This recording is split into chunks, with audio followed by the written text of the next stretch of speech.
世界一面白いアクション RPG、これを目標にゲームを作ります。今回なんですけれども、実はね、進捗があんまりないんですよね。というのも、連休中ちょっとね、スカイロフトで鳥に乗って空を飛んで、マスターソードをね、強化したりとか、あとね、可愛い白巫女になって、黒騎士の亡霊たちと一緒にね、獣を浄化したり、なんてことをしてたんで、ちょっとね、ゲームの制作の方がストップしてたって感じですね。とはいうもののね、2作品ともね、めちゃくちゃ、なんていうかこう、いい刺激をね、もらえたんで、今週からまたね、頑張って制作の方を進めていきたいと思います。で、今回はちょっとね、ストーリーとか世界観の話をしていこうかなと思います。前々からね、結構この分野に関しては進捗かなり溜まってたんですけど、どこまでね、情報を皆さんと共有するかっていうところがね、結構難しかったりするんで、今まであんまり触れてこなかったんですけど、あと今回はね、がっつりめに、ネタバレにならない範囲で情報をね、お伝えしていきたいと思います。まず早速なんですけど、このゲームのタイトルですね。これ別に決定したっていうわけではないんですけど、かなり今推してるタイトルがね1個あるんで、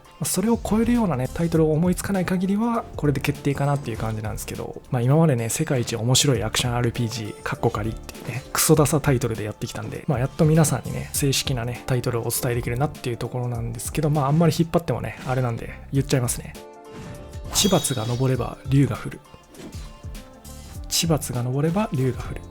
今ねストーリーとか世界観を、講談社のね担当編集の方と、あと僕のね高校の時のね同級生で、ちょっと物書きをやってる人がいるんでね、その3人でいろいろ考えながらやってるんですけど、このタイトル結構ね、担当編集からもめちゃくちゃ印象が良かったんで、個人的にもねかなり気に入ってるタイトルなんですけれども、いろんな作品ありますけど、やっぱタイトルの良し悪しってあるじゃないですか。個人的に進撃の巨人とかめっちゃタイトル好きなんですけど、単純に五感がかっこいいっていうのもあるんだけど、なんかこう初見の時さちょっとだけっ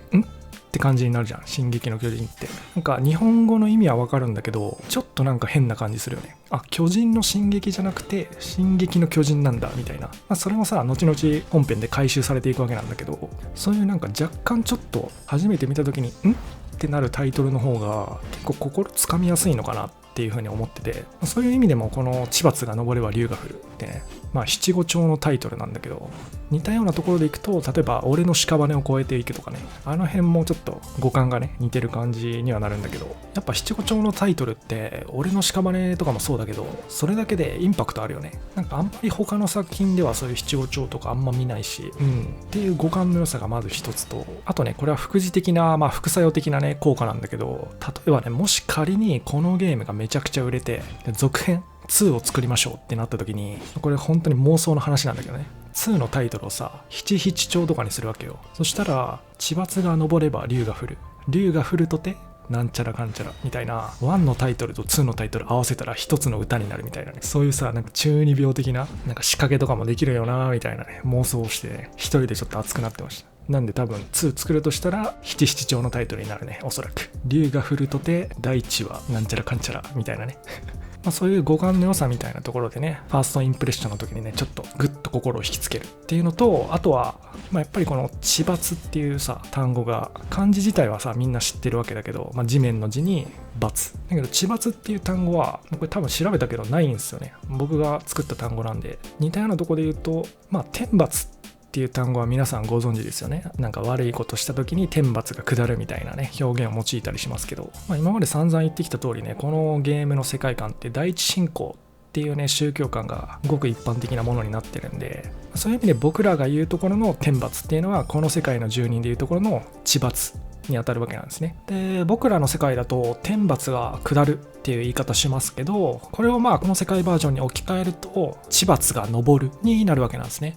つまりおそらく竜は何らかの罪を犯したんでしょうね。でその結果として地罰が昇って、竜が落ちたと、そんな感じのね世界背景バックボーンを暗示するようなタイトルになってますと。このゲームね実際描かれる時代っていうのは竜が全盛だった頃のねよりももっともっと後の時代の話で、人の時代になってからっていう感じなんですよね。ただやっぱりお話を考えていくにあたって世界観としてね、その前時代かなり前の時代の話とかも考えておいた方がね、実際そのカードを作中で切るかどうかはわからないですけど、カードを持っておくに越したことはないじゃないですか。ということで結構ね、それこそ生物の起源だったりとか大地に神が宿った時の話とかね、そういうところまで考えてはいますと。だからその前時代、竜が全盛だったけれども、地罰に落とされたと。その竜の罪は一体何なんだっていう話なんですけど、これはね、どっかの聖歌隊よろしくね、宇宙は空にあるっていう感じでね、宇宙を目指したんですよね、竜たちは。じゃあなんで宇宙を目指すことが罪なのかっていう話なんですけど、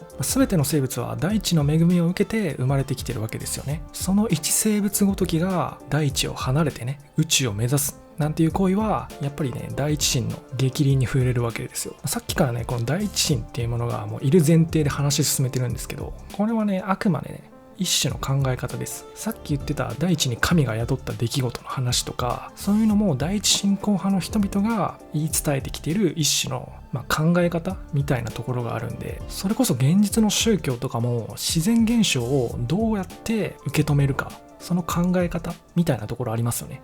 だからその地罰自体も第一神の怒りを買った結果である。ワンピースのね、空島のエネルがエルトールとか言って裁き下すけど、あんな感じなのか、それともたまたまただの自然現象、現実世界でいうところの雷みたいな、雷も結構天罰とか言われたりするじゃないですか。あんな感じで自然現象を拡大解釈してるだけなのか、その辺はね、プレイヤーの考えにね、委ねようかなっていう感じですね。一つ言えるのは、この世界で竜っていうのは反逆の象徴としてね、描かれてるわけなんですよ。主人公たちが生きてる時代でもそれはまだ続いていて、竜というシンボルがね、反逆の象徴として作中にね、登場することになるかなと思います。あとはね、やっぱこういう神秘的な生き物ってことわざとかに、ね、なってたりするんですよね。これはとあるキャラクターのセリフからの抜粋になるんですけど、竜の尾を踏むつもりかっ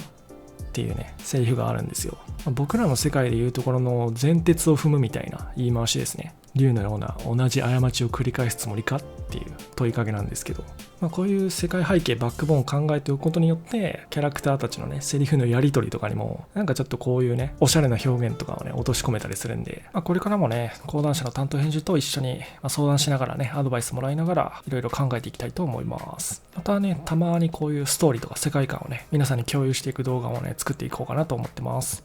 講談社のね、ゲームクリエイターズラボがいよいよ YouTube チャンネル始めるらしくて、面白そうなんだよね。あなたのゲームをプレイするチャンネルっていうね、これがチャンネル名なのかな。講談社公認のゲームアイドルたちがあなたの作ったインディーゲームをプレイしますみたいなね。番組に成り立たせるのかなり難しそうだよね。アイドルたちのトークスキルがめちゃくちゃ要求されそうな感じのチャンネルですけど、インディーゲーとかって結構こういう宣伝の戦略とかでね、ちょっとつまずいたりするところも多いと思うんで、そういったところをね、カバーしてくれるような企画なのかなと思いますね。これ単純に参加しなくてもね、見るだけでもおもろそうなんでね、もし興味ある人は、まだチャンネルはできてないのかな、ちょっとわかんないけど、7月19日から募集開始みたいですね。